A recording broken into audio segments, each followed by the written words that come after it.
राष्ट्र सर्वप्रथम की बात ललित सुमन के साथ कार्यक्रम में आप सभी राष्ट्रवासियों का हार्दिक स्वागत है। राष्ट्र सर्वप्रथम की बात में आज हम बात कर रहे हैं दिल्ली में हुए मतदान के संदर्भ में। दिल्ली में आज मतदान शांतिपूर्वक संपन्न हुआ।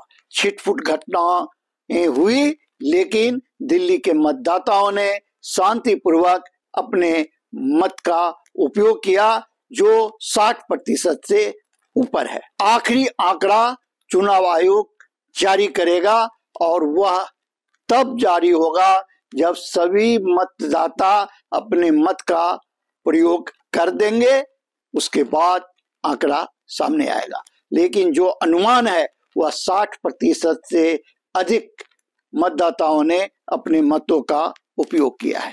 इस चुनाव की विशेषता पर अगर आप नजर डालें तो आज सारा दिन स्थिति यह बनती रही कि पूर्वांचल और सलम क्षेत्र के मतदाता का झुकाव इस बार वन साइडेड नहीं होकर दो भागों में बढ़ती नजर आई, जिससे दिल्ली में भारतीय जनता पार्टी की स्थिति मजबूत नजर आने लगी है। लेकिन अब भी यह कहना जल्दबाजी होगा कि सरकार कौन बनाने जा रहा है। सरकार किसी की भी बन सकती है, चाहे वह भारतीय जनता पार्टी अपने 27 वर्षों के वनवास को समाप्त करके सत्ता में आए, या अरविंद केजरीवाल फिर से एक बार चौथी बार सरकार बनाने में सफल होंगे। आंकड़ा कांटे की लड़ाई की बन चुकी है। कोई भी दल अगर सत्ता में आता है तो उसे मुश्किल से 5 सीट का अंतर बहुमत से अधिक मिलने की संभावना है। कांग्रेस के संदर्भ में जो उम्मीद की जा रही थी, जो कांग्रेस अच्छे पोजीशन में आने वाली है, ऐसा कहीं नजर नहीं आया। संपूर्ण दिल्ली में 2 विधानसभा क्षेत्रों में कांग्रेस की स्थिति मजबूत नजर आई है और वह अपने प्रतिद्वंदी को टक्कर देकर बहुमत की ओर बढ़ती नजर आई। तो कांग्रेस को 2 सीट मिल सकती है दिल्ली के इस विधानसभा चुनाव में। इसके बाद भाजपा और आम आदमी पार्टी में सीधी टक्कर है, जो बड़ा ही जोरदार है, बड़ा ही मुकाबलापूर्ण है और ऊंट किसी भी करवट बैठ सकता है। 8 तारीख को जब मतगणना होगा तो मतगणना के जो दौर शुरू होंगे, उस दौर से भी अनुमान नहीं लगाया जा सकता जो किस पार्टी की सरकार दिल्ली में बनने जा रही है। जब तक अंतिम मतगणना नहीं हो जाती, तब तक यह कहना मुश्किल होगा कि दिल्ली में किसकी सरकार बनने जा रही है। दिल्ली में चौथी बार अरविंद केजरीवाल की सरकार भी बन सकती है और दिल्ली में 27 वर्षों के वनवास भोग चुके भारतीय जनता पार्टी को भी राज सिंहासन प्राप्त हो सकता है। आप अन्य खबरों के लिए बने रहिए नेशनल टीवी चैनल सर्वधर्म संगम पर। हम आपसे आज यही विदा लेते हैं। राष्ट्र सर्वप्रथम की बात ललित सुमन के साथ कार्यक्रम में आप बने रहिए अन्य खबरों के लिए। भारत के चुनाव आयोग द्वारा सुगम मतदान के अनुभव से शहर भर के मतदाताओं ने संतुष्टि व्यक्त की। मतदाताओं की सुविधा बढ़ाने के लिए रैंप, पर्याप्त रोशनी, व्हीलचेयर, शौचालय और बुजुर्गों और विकलांग व्यक्तियों के लिए समर्पित स्वयं सेवकों सहित विशेष प्रावधान किए गए थे। 85 वर्ष से अधिक आयु के मतदाताओं और 40% बेंचमार्क विकलांगता वाले पीडब्ल्यूडी को घर पर मतदान की सुविधा भी दी गई। सुचारू मतदान प्रक्रिया सुनिश्चित करने के लिए दिल्ली पूर्व के मतदान केंद्रों पर प्रभावी कतार प्रबंधन के लिए रंग कोडेड मतदाता पर्चियां और रंगीन फुट स्ट्रिप लागू किए गए, जिससे मतदाताओं को अपने निर्धारित बूथों का आसानी से पता लगाने में मदद मिले। इसके अतिरिक्त कतारों में प्रतीक्षा कर रहे मतदाताओं के लिए आराम करने की जगह प्रदान करने के लिए रणनीतिक बिंदुओं पर बेंच और कुर्सियां रखी गई। चुनाव आयोग ने बिना किसी डर या पक्षपात के स्वतंत्र और निष्पक्ष चुनाव सुनिश्चित करते हुए अपने दिशा निर्देशों को सख्ती से लागू किया। मतदान प्रक्रिया पर कड़ी निगरानी बनाए रखने के लिए 733 सहायक स्टेशनों सहित सभी 13,700 66 मतदान केंद्रों पर एक लाइव वेबकास्टिंग प्रणाली लागू की गई थी। चुनावी कदाचार विशेष रूप से धन बल के उपयोग के प्रति शून्य सहिष्णुता का दृष्टिकोण अपनाया गया था। 7 जनवरी 2025 को चुनाव की घोषणा के बाद से प्रवर्तन एजेंसियों ने लगभग 235.78 करोड़ रुपए की संपत्ति जब्त की है। चुनाव के बीच कुछ विशेष बातें भी सामने आई। मसलन पहली बार पाकिस्तान से आए किसी हिंदू शरणार्थी ने वोट डाला। ऐसी भी सूचना सामने आई जहां कीर्तिनगर कन्या विद्यालय जैसे चुनाव केंद्रों पर नाबालिगों द्वारा चुनावी ड्यूटी करने की घटना देखी गई। सवाल यह उठता है कि जिन स्कूली छात्रों युवाओं को चुनाव में वोट डालने का अधिकार नहीं है, उनसे आयोग मसलन बुजुर्गों के व्हीलचेयर को लाने ले जाने व अन्य कार्यों जैसी चुनावी ड्यूटी कैसे करवा सकता है। अगर यह काम आयोग द्वारा नहीं कराया गया है तो छुट्टी के दिन इन नाबालिगों को काम पर कैसे रखा जा सकता है। केंद्रीय गृह मंत्री अमित शाह ने त्रिपुरा सरकार के मल्टीटास्किंग स्टाफ पदों के लिए चयनित उम्मीदवारों को नियुक्ति पत्र वितरण समारोह में वीडियो कॉन्फ्रेंसिंग के माध्यम से भाग लिया। कार्यक्रम अगरतला के स्वामी विवेकानंद मैदान में आयोजित किया गया, जिसमें मुख्यमंत्री माणिक शाह और उनके मंत्रिमंडल के सहयोगी भी उपस्थित थे। आपको बता दें कि उम्मीदवारों का चयन त्रिपुरा के संयुक्त भर्ती बोर्ड द्वारा आयोजित परीक्षाओं के माध्यम से किया गया था। इस अवसर पर शाह ने कार्यक्रम को संबोधित किया और इस कार्यक्रम को युग बदलने वाला बताया। आज सबसे पहले मैं माँ त्रिपुरा सुंदरी को प्रार्थना करता हूँ कि आप सब लोगों का नया जीवन की ये जो शुरुआत हो रही है उसमें आपको खूब यश और संपन्नता प्राप्त। भाइयों बहनों, मैंने शुरुआत में ही कहा कि त्रिपुरा में युग बदलने वाला एक कार्यक्रम। आपको लगेगा सिर्फ 2800 युवाओं को नौकरी मिलने से युग का बदलाव कैसे होगा, परंतु मैं आप सभी को थोड़ा पीछे ले जाना चाहता हूँ। कुछ समय पहले लंबे अरसे तक यहाँ कम्युनिस्ट पार्टी का शासन था और कम्युनिस्ट पार्टी के शासन में नौकरी प्राप्त करने के लिए कम्युनिस्ट कैडर को ज्वाइन करना बड़ा जरूरी होता, तभी नौकरी मिलती थी जब एक राजनीतिक पार्टी के आप सदस्य मिले। और मैं अभिनंदन करना चाहता हूँ त्रिपुरा के मुख्यमंत्री जी का कि इन्होंने किसी भी प्रकार के भेदभाव के बगैर, पारदर्शिता से, किसी के भ्रष्टाचार के बगैर, सिफारिश के बगैर त्रिपुरा के 2806 युवाओं को आज सरकारी नौकरी देकर उनके जीवन में एक नई शुरुआत करने का और त्रिपुरा के विकास के साथ जोड़ने का मौका दिया है। मैं फिर से एक बार ये 2806 सभी सफल उम्मीदवारों को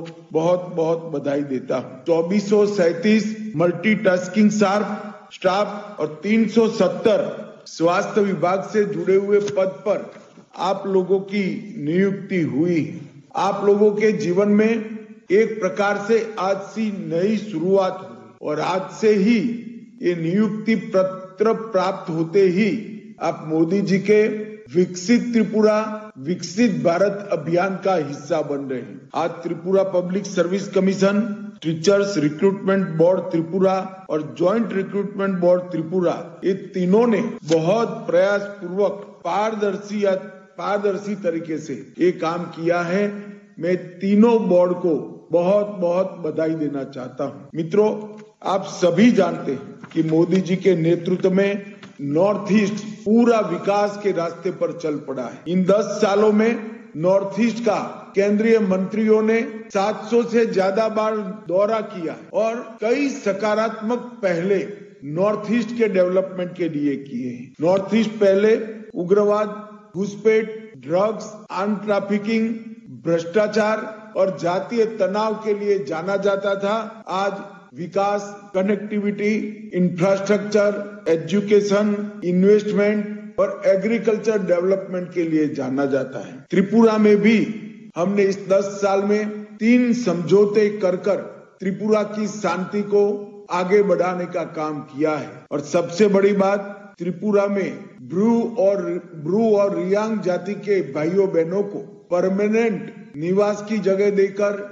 शिक्षा की व्यवस्था, स्वास्थ्य की व्यवस्था और रोजगारी देकर उनके जीवन में नया बदलाव हम लाए हैं। मैं आज बहुत फख्र के साथ कहती त्रिपुरा में एक भी हथियारी ग्रुप आज उपलब्ध नहीं है। सभी लोग सरेंडर कर मेन स्ट्रीम में आ चुके हैं। आज त्रिपुरा माणिक साहा जी के नेतृत्व में भटकाव जी की जगह भागीदारी के युग की शुरुआत कर रहा है, रुकावट की जगह रफ्तार के युग की शुरुआत कर रहा है और विलंब की जगह वेलफेयर के रास्ते पर आगे बढ़ चुका है। पहले विप्लव देव जी और अब माणिक साहा जी ने मोदी जी के नेतृत्व में त्रिपुरा के सर्वांगीण विकास के लिए बहुत काम करा है और मैं विश्वास से कह सकता हूँ कि ये 7 साल जो भारतीय जनता पार्टी के शासन के रहे हैं, आजादी के 75 साल हो गए होने के बाद एक और कांग्रेस और कम्युनिस्ट पार्टी का पूरा शासन और इसकी तुलना में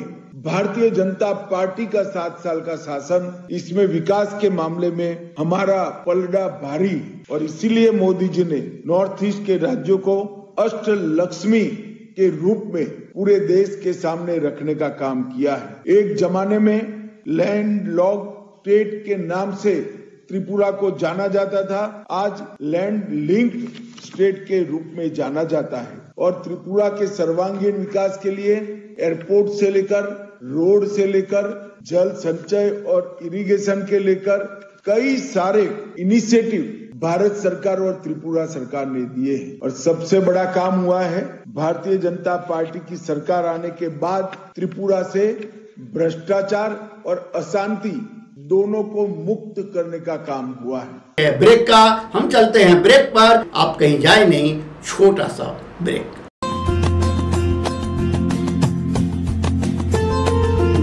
Kamal Buildtech Private Limited, fulfilling promises. With our professional team and experience of delivering projects, in past we guarantee you peace of mind and top quality work in an affordable price. Shreya Furnishing wishes you a very happy new year. Our company is the biggest wholesale showroom in India with the finest fabric catering to all segments of the market. Visit our shop 1/88 WHS Timber Market, Kirtinagar, New Delhi. Powered by Kamal Buildtech Private Limited, fulfilling promises. With our professional team and experience of delivering projects, in past we guarantee you peace of mind and top quality work in an affordable price. और अधिक खबरों के लिए आप हमारे YouTube channel दैनिक India दर्पण को अभी सब्सक्राइब करें और नोटिफिकेशन के लिए बेल आइकन को प्रेस करना ना भूलें। राष्ट्र सर्वप्रथम की बात कार्यक्रम में ब्रेक के बाद एक बार फिर आप सभी राष्ट्रवासियों का स्वागत है। हिमाचल प्रदेश के ऊंचाई वाले इलाकों में ताजा हिमपात दर्ज किया गया, जबकि मौसम विभाग ने कुछ जिलों में आंधी और बिजली गिरने की आशंका व्यक्त करते हुए येलो अलर्ट जारी किया। समाजवादी पार्टी की प्रमुख अखिलेश यादव ने आरोप लगाया कि मिल्कीपुर विधानसभा के उपचुनाव में पुलिस अधिकारी मतदाताओं के पहचान पत्रों की जांच कर रहे हैं। मध्य प्रदेश के मुख्यमंत्री मोहन यादव ने फूलों की वर्षा की और मुफ्त ई स्कूटी प्राप्त करने वाले मेधावी छात्रों से बात की। कांग्रेस नेता राहुल गांधी ने पटना में आरोप लगाया कि भारत के वर्तमान सत्ता तंत्र और संस्थाओं में दलितों तथा वंचितों की कोई भी भागीदारी नहीं है। दिल्ली के पूर्व मुख्यमंत्री अरविंद केजरीवाल ने अपनी पत्नी सुनीता केजरीवाल और अपने माता पिता के साथ नई दिल्ली के lady Irwin senior secondary school में मतदान केंद्र पर अपना वोट डाला। स्मार्ट सिटी पहल के रूप में श्रीनगर के ऐतिहासिक पुराने शहर के बाजार को एक बिल्कुल नया रूप मिल गया। आतिशी ने कहा कि सच्चाई बनाम झूठ की इस लड़ाई में उम्मीद है कि दिल्ली की जनता सच के साथ खड़ी होगी। केंद्रीय गृह मंत्री अमित शाह ने दिल्ली में जम्मू कश्मीर पर सुरक्षा समीक्षा बैठक की अध्यक्षता की। ग्रेटर कैलाश विधानसभा सीट से आप उम्मीदवार सौरभ भारद्वाज ने आरोप लगाया कि दिल्ली पुलिस चिराग दिल्ली के एक मतदान केंद्र पर लोगों को वोट डालने से रोकने की कोशिश कर रही है। गौतम बुद्ध नगर जिले के कई स्कूलों को बम से उड़ाने की धमकी भरा ईमेल बुधवार को मिला, जिसके बाद पुलिस, दमकल विभाग और बम निरोधक दस्ता स्कूल पहुंचे और छानबीन शुरू की। मध्य प्रदेश के मुख्यमंत्री मोहन यादव ने उच्च माध्यमिक विद्यालयों के 7900 मेधावी छात्रों को मुफ्त ई स्कूटी वितरित की। इस मौके पर सीएम ने छात्रों से बातचीत की और फूलों की वर्षा कर उनका उत्साह बढ़ाया। उन्होंने कहा कि शिक्षा में कोई बाधा न आए, हर बच्चा शिक्षित हो, इसी संकल्प के साथ सरकार लगातार प्रयासरत है। उन्होंने कहा कि यह योजना खास तौर पर उन बच्चों के लिए है जो सरकारी स्कूलों की मेरिट सूची में शामिल हुए हैं। प्रतिभाशाली विद्यार्थियों के लिए स्कूटी का आज का देना सच में मैं अभी एक एक करके सभी मित्रों से पूछ रहा था कि आपने कितने नंबर लाए, आपको आगे बनने का क्या मूड है, क्या आपका सपना है, क्या सोच रहे हो। और मुझे इस बात की प्रसन्नता है कि 12 लोग आए और 12 के 12 में से 12 प्रकार के विभाग उनने अलग अलग बताए, कोई ने मिक्स नहीं किया एक साथ। किसी ने कहा कि मैं आईएएस अधिकारी बनूंगा, किसी ने कहा मैं आईपीएस बनूंगा, किसी ने कहा मैं जज बनूंगा, किसी ने कहा मैं इनकम टैक्स का इंस्पेक्टर बनूंगा, कोई ने कहा मैं एग्रीकल्चर का साइंटिस्ट, एक और इसरो के अंदर मैं अपना अंतरिक्ष में वैज्ञानिक बनूंगा, और कोई ने कहा मैं सेना में जाऊंगा। जरूर सबके लिए शुभकामना है, लेकिन मैं उम्मीद कर रहा था कोई ये तो बोले कि नेता बनूंगा। ये मैं बड़ा मुश्किल है। अब ये कठिन तो है, काम तो कठिन है, मंच पे ऊपर बैठ के तो कठिन बोलना ही पड़ेगा। बच्चों से पूछो कठिन है कि नहीं है, लेकिन ये हमारे लिए, इस लोकतंत्र के लिए, आज के समय के लिए विचारवान विषय तो है कि दुनिया का सबसे महान देश हमको बनाना है और दुनिया के अंदर भारत के गणतंत्र की छाप छोड़ना है। तो हमारे टैलेंटेड लोग भी अपने कामों के साथ, इसका मतलब क्या हुआ, प्रतिभा अगर है तो प्रतिभा के बलबूते पर हम चाहते क्या हैं, चाहने के लिए अगर हमारा दायरा देखें तो एक तो ये हो जाएगा कि मैं अपने जीवन में मेरी सुख सुविधाओं के लिए जो बेहतर से बेहतर हो जाए, मैं मेरे तक रहूंगा तो मेरी प्रतिभा के साथ न्याय करूंगा कि अन्याय करूंगा। ऐसे उदाहरण हमको देखना पड़ेंगे। बड़ा टैलेंटेड व्यक्ति है, लेकिन टैलेंटेड होने के बाद भी अपने यहाँ मेरिट की बात आ रही, मान लो तो अभी तो ये मेरिट पे ही अपन बात कर रहे हैं, तो मेरिट में तो आप खतरे में जाओगे अगर मेरिट के अंदर जाओगे तो। मेरिट के उदाहरण बड़े डरावने भी हैं लेकिन अच्छे भी हैं। मेरिट में एक हमको दिखता है भगवान राम से जिसका झगड़ा हुआ, वो मेरिट में तो बहुत मजबूत था। क्या कमी थी उसमें? मानव सुख में ऐसा माना जाता है कि 10 सुख जीवन में जिसको मिल जाए उसका जीवन सफल। और 10 सुख में क्या क्या आते हैं? तो 10 सुख में पहला सुख निरोगी काया, मृत्यु तक शरीर वैसा का वैसा रहे। एक एक करके उनके जीवन के सारे सुख गिन लो तो धन, संपत्ति, पुत्र और सुयोग्य पत्नी, सारी चीजें हैं, लेकिन नैतिकता में कहा था वो। तो इसका मतलब है कि विचार का दूसरा रास्ता बनता है कि केवल मेरिट से काम नहीं बनेगा, मॉरलिटी भी चाहिए, नैतिकता भी चाहिए। और नैतिकता के बलबूते पर हमारे देश ने सदैव केवल योग्यता नहीं, योग्यता से बड़ी नैतिकता भी चाहिए। इसीलिए हमारे यहाँ छोटे से छोटे व्यक्ति ने, पन्ना धाय ने अपने बेटे को देश की आवश्यकता के हिसाब से, सबको मालूम है चित्तौड़ के अंदर एक बच्चे को, अपने सगे बच्चे को, अपनी नौकरी करते करते राजवंश के बच्चे के ऊपर खतरा आया तो बच्चा बदल करके सामने, अपनी आंखों के सामने उसकी हत्या होते देखने का उदाहरण हमारे अपने देश का है। बगल का चित्तौड़ है राजस्थान के पास। और ये एक नहीं, ऐसे कई उदाहरण भरे पड़े जहां हमने अपने देश काल परिस्थिति के हिसाब से, यहाँ के संस्कारों के बलबूते पर हमारे सामने कहने के लिए भगवान श्री कृष्ण का उदाहरण, अगर भगवान शब्द हटाएं, क्योंकि भगवान शब्द कहते हमको लगता है भगवान ही कर सकते, लेकिन मानव जीवन के नाते से देखें तो कंस के अत्याचार के बाद, कंस को मारने के बाद दुनिया का पहला उदाहरण बना है कि जब उन्होंने अपने लिए सत्ता हासिल नहीं की, कुर्सी हासिल नहीं की, लेकिन सत्ता पे उग्रसेन महाराज को बिठा करके गणतंत्र की स्थापना की। 2000 साल पहले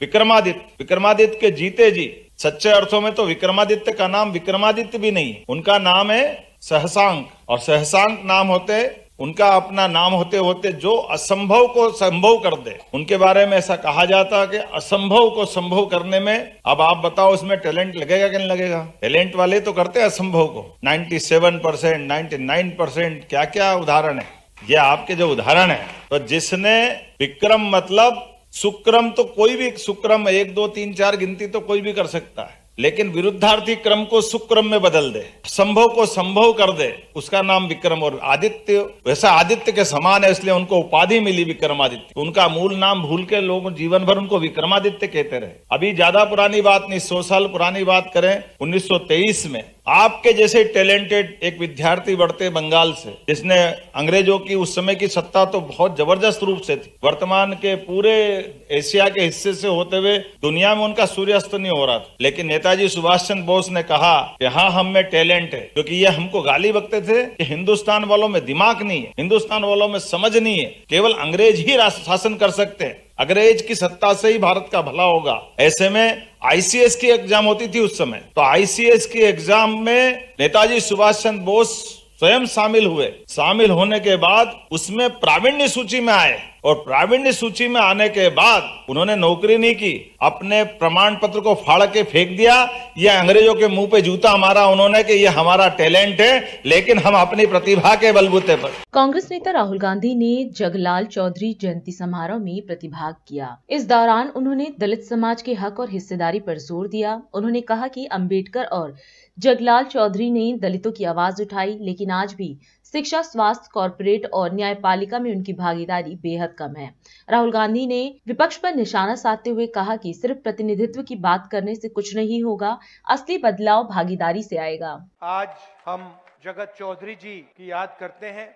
लड़ाई हिंदुस्तान में विचारधारा की है और दूसरी तरफ अंबेडकर जी, जगत चौधरी जी, महात्मा गांधी, जगलाल चौधरी। तो ये विचारधारा की लड़ाई चल रही है। कुछ दिन पहले मैंने अपने भाषण में कहा कि हम अंबेडकर जी की बात करते हैं, जगलाल चौधरी जी की बात करते हैं, मगर जो ये बोलते थे, जो ये करते थे, इनके जो आइडियाज थे वो कहां से आए थे? वो जो आपके दिल में जो दर्द था, दलितों के दिल में जो दर्द था, जो दलितों के दिल में जो दर्द था, जो दुख था, जो उनके साथ हजारों सालों के लिए किया जा रहा था, वो आवाज अंबेडकर जी और जगलाल चौधरी जी के मुंह से निकल। मतलब जो आपके दिल में था, जो आपके समाज के दिल में था, वो आजादी मिली, बहुत कुछ हुआ, मगर मैं आपसे सवाल पूछना चाहता हूं। आज हिंदुस्तान का जो पावर स्ट्रक्चर है, जो इंस्टीट्यूशंस हैं, संस्थाएं हैं, चाहे वो शिक्षा का सिस्टम हो, स्वास्थ्य का सिस्टम हो, कॉर्पोरेट इंडिया हो,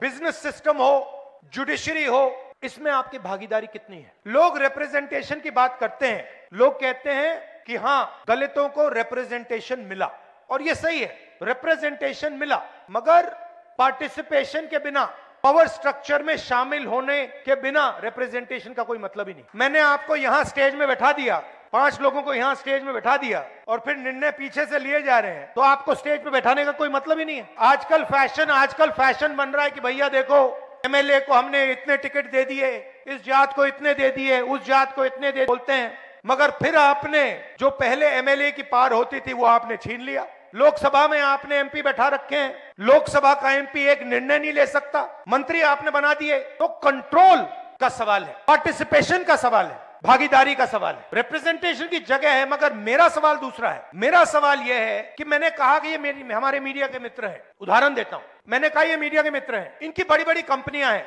इनको हर स्टेट की सरकार एडवर्टाइजमेंट का पैसा देता है, हर स्टेट की सरकार, देश की सरकार इनको एडवर्टाइजमेंट देती है। आपने देखा होगा, देखा आपने सरकारी इश्तिहार देखे ना, तो सीधा इनकी फंडिंग हो रही है, सरकार इनकी फंडिंग कर रही है। अब मैं आपसे पूछता हूं, ये बड़ी बड़ी जो कंपनियां हैं मीडिया वाली, इनके मालिकों की आप लिस्ट निकालिए, मुझे दलित दिखा दीजिए, उनमें आपको एक दलित नहीं मिलेगा। ठीक है, शायद आप लोग कहेंगे हमें मीडिया की कंपनी कंट्रोल नहीं करनी। फिर मैं अगला सवाल पूछता हूं, ठीक है, सीनियर मैनेजमेंट की लिस्ट निकाल दीजिए, बड़े बड़े एंकर्स की लिस्ट निकाल दीजिए, बड़े बड़े एडिटर्स की लिस्ट निकाल दीजिए, मुझे दलित नाम दिखा दो उसमें। नैरेटिव ये बना रहे, 15% आपकी आबादी है, 16% आबादी है आपकी, मीडिया में मैंने आपके मुद्दे कभी देखे ही नहीं है। मैं हिंदुस्तान के एजुकेशन सिस्टम में पढ़ा हूं, दलितों के बारे में हिस्ट्री की किताब में मैंने 2-3 लाइन पढ़ी थी। क्या आपकी हिस्ट्री नहीं है क्या? 2 लाइन हिस्ट्री की किताब में, 2 लाइन थी, दलित और अनटचेबिलिटी। 2 लाइन से आपका दर्द मिट जाएगा क्या? मैं आपको एक कहानी बताता हूं, बहुत सुंदर कहानी बताता हूं, आप हैरान हो जाओगे। आजकल स्टूडेंट्स जाते हैं, अमेरिका जाते हैं ना, पढ़ने जाते हैं, अमेरिका के बड़े बड़े कॉलेजेस हैं, तो अमेरिका में एक कॉलेज का एंट्रेंस एग्जामिनेशन होता है, एसएटी एग्जामिनेशन, नाम सुना आपने? सुना है? एसएटी एग्जाम है, वो अमेरिका का यूनिवर्सिटी का एंट्रेंस का एग्जाम होता है। जब वो पहले एग्जाम बनाया गया और स्टूडेंट्स ने लिया, गोरे स्टूडेंट्स थे, उनका परफॉर्मेंस बहुत अच्छा था, और जो अफ्रीकन अमेरिकन थे उनका परफॉर्मेंस बिल्कुल बेकार था। मैं बहुत गहरी बात बोल रहा हूं, इसको अच्छी तरह सुनिए। तो जब नया एग्जाम आया, गोरों को फर्स्ट डिवीजन, सारे के सारे बेस्ट परफॉर्मेंस गोरे, और जो काली चमड़ी वाले थे, अफ्रीकन अमेरिकन थे, उनका परफॉर्मेंस बिल्कुल बेकार, वो फेल हो रहे हैं। पहले गोरों ने कहा कि गोरे लोग ज्यादा इंटेलिजेंट हैं, ज्यादा होशियार हैं, और ये जो अफ्रीकन अमेरिकन हैं ये कम होशियार हैं, ये मैथमेटिक्स नहीं समझ सकते क्योंकि इतने होशियार नहीं। फिर एक प्रोफेसर ने चालाकी कर दी, उसने एक एक्सपेरिमेंट किया, वही एसएटी का एग्जाम, उसके जो सवाल थे उसने अफ्रीकन अमेरिकन प्रोफेसर से बनवाया। मतलब एक राजस्थान के जालौर जिले के नरसाड़ा में श्री दुधेश्वर महादेव मंदिर प्राण प्रतिष्ठा महोत्सव धूमधाम से मनाया गया। इस भव्य आयोजन में मुख्यमंत्री भजन लाल शर्मा ने प्रतिभाग किया। कार्यक्रम को संबोधित करते हुए मुख्यमंत्री ने मंदिरों को भारतीय संस्कृति की आत्मा बताया और कहा कि सरकार ने मंदिरों के संरक्षण के लिए करोड़ों रुपए दिए हैं। साथ ही उन्होंने प्रदेश में पानी और विकास योजनाओं को धरातल पर उतारने की प्रतिबद्धता दोहराई। सीएम ने सभी श्रद्धालुओं का आभार जताते हुए आयोजन में शामिल लोगों का वंदन अभिनंदन किया। आज मैं बहुत ही सौभाग्यशाली हूँ कि आज नरसना की इस पावन भूमि से भक्ति भाव और आध्यात्म की एक नई धारा प्रभावित हो रही है, क्योंकि ये हमारे संतों का आशीर्वाद जब हमारे ऊपर रहता है तो निश्चित रूप से हमारी समाज का वातावरण भी अच्छा होता है और हमारी संस्कृति, हमारी विरासत को भी बहुत बड़ा बल मिलता है। आज में नरसना के जनमानस की प्रबल भावना की बदौलत आज एक और आस्था के धाम बनकर तैयार हो गया है। ऐसे आस्था के केंद्र बनाने वाले में आप सभी गाँव वासियों को, क्षेत्र वासियों को, विधानसभा के सभी लोगों को मैं बहुत बहुत धन्यवाद ज्ञापित करता हूं। आज मुझे पूजनीय संतों और श्रद्धालुओं की उपस्थिति में इस भव्य दूधेश्वर महादेव मंदिर में मूर्ति प्राण प्रतिष्ठा के आयोजन का हिस्सा बनने का अवसर मिला। ये मेरे लिए बड़े सौभाग्य की बात है कि मैं आपके यहाँ इस कार्यक्रम में आया और एक साथ आप सभी के दर्शन का लाभ मुझे मिला है। निश्चित रूप से मैं अपने आप को धन्य मानता हूँ। मुझे विश्वास है कि यह महादेव की कृपा बरसेगी और दूधेश्वर महादेव मंदिर एक महत्वपूर्ण आस्था स्थल के रूप में उभर कर सामने आएगा। मैं इसके लिए नरसना वासियों के साथ जालौर और प्रदेश भर के समस्त श्रद्धालुओं को हार्दिक शुभकामनाएं भी देता हूं। साथियों, प्राचीन काल से ही हमारी भारतीय संस्कृति में हमारे आस्था के केंद्रों की बहुत बड़ी भूमिका रही है। यह मंदिर धार्मिक आस्था के प्रतीक होने के साथ साथ हमारी सामाजिक सांस्कृतिक चेतना के प्रमुख केंद्र भी हैं। इन देवालयों में भारतीय वास्तुकला की उत्कृष्टता के भी दर्शन होते हैं। मंदिरों में हमारी परंपराओं, हमारी संस्कृति और हमारे मूल्यों के संरक्षण का काम किया है। सार के रूप में कहूँ तो मंदिर भारतीय सनातन संस्कृति की आत्मा है, आत्मा, क्योंकि हम इनके माध्यम से हमारे अंदर जो ऊर्जा हमें मिलती है, निश्चित रूप से वो ऊर्जा हमारे मन को भी संतुष्ट करती है और आने वाली पीढ़ी को एक आस्था के रूप में, एक सांस्कृतिक विरासत के रूप में एक रास्ता भी दिखाती है। मंदिरों ने हमारी परंपरा, हमारी संस्कृति, हमारे मूल्यों के संरक्षण का काम किया है। आध्यात्मिक क्षेत्र में भारत की जो उपलब्धियां रही हैं, जो पहचान है, उससे हमारे मंदिरों का अहम योगदान है, क्योंकि हमारी जो संस्कृति है, हजारों सालों की जो हमारी विरासत है, हमारे देश के यशस्वी प्रधानमंत्री नरेंद्र मोदी जी कहते हैं विकास भी और विरासत भी, और हमारी विरासत को सजाए हुए हम आगे बढ़ते हैं तो निश्चित रूप से हमारी विरासत पर हमें गौरव होता है। इसलिए मैं आपको धन्यवाद देना चाहता हूं कि आप सभी विरासत को बढ़ाने का काम कर रहे हैं। भगवान शिव अनादि अनंत अविनाशी हैं। लोक हित में आपने देखा भगवान भोलेनाथ का विषपान करके नीलकंठ कहलाने वाले भगवान शंकर भक्तों पर कृपा करते हैं और वो इसलिए उनको भोले भंडारी कहते हैं। थोड़ी सी अगर भावना आपने दी तो भोले भंडारी है, वो निश्चित रूप से भक्तों पर पूरी कृपा करते हैं। भगवान शिव ऐसे देवता हैं जो अपने भक्तों की पूजा आराधना से जल्द प्रसन्न हो जाते हैं, इसलिए उन्हें आशुतोष भी कहा जाता है। महादेव की पूजा से सभी देवी देवताओं को पूजा का फल मिलता है। जिस पर शिव की कृपा हो जाती है उसे कोई बाधा नहीं सताती। भक्तों के लिए शिव का दरबार हमेशा खुला रहता है और वो देवों के देव महादेव हैं। इसलिए मैं आपको आने वाले शिवरात्रि के त्योहार की भी मैं आपको बहुत सारी शुभकामनाएं देता हूँ। आज हम नरसना में जिस अवसर के साक्षी बन रहे हैं वो भारत की सनातन संस्कृति के उत्थान के वर्तमान कालखंड का एक हिस्सा है। साथियों, देश के यशस्वी प्रधानमंत्री नरेंद्र मोदी जी के सक्षम और सुयोग्य नेतृत्व से देश में सनातन संस्कृति को एक नई ऊर्जा मिलने का काम हुआ है। आपने देखा होगा प्रधानमंत्री जी के अनवरत साधना का ये सुपरिणाम है कि पिछले साल उन्हीं के करकमलों से अयोध्या के भव्य मंदिर में रामलला की प्राण प्रतिष्ठा हुई और इस भारत भूमि पर 500 साल के बाद जो इंतजार हुआ उसको देश के यशस्वी प्रधानमंत्री नरेंद्र मोदी जी ने पूरा किया है। और आप देख रहे हैं अयोध्या में एक दिव्य और भव्य मंदिर में हमारे रामलला विराजमान हुए हैं। आज हम इस कार्यक्रम में आपसे विदा लेते हैं। आप अन्य खबरों के लिए बने रहे। राष्ट्र सर्वप्रथम, वंदे मातरम, जाग उठा है भारत। राष्ट्र सर्वप्रथम, राष्ट्र सर्वप्रथम, राष्ट्र सर्वप्रथम।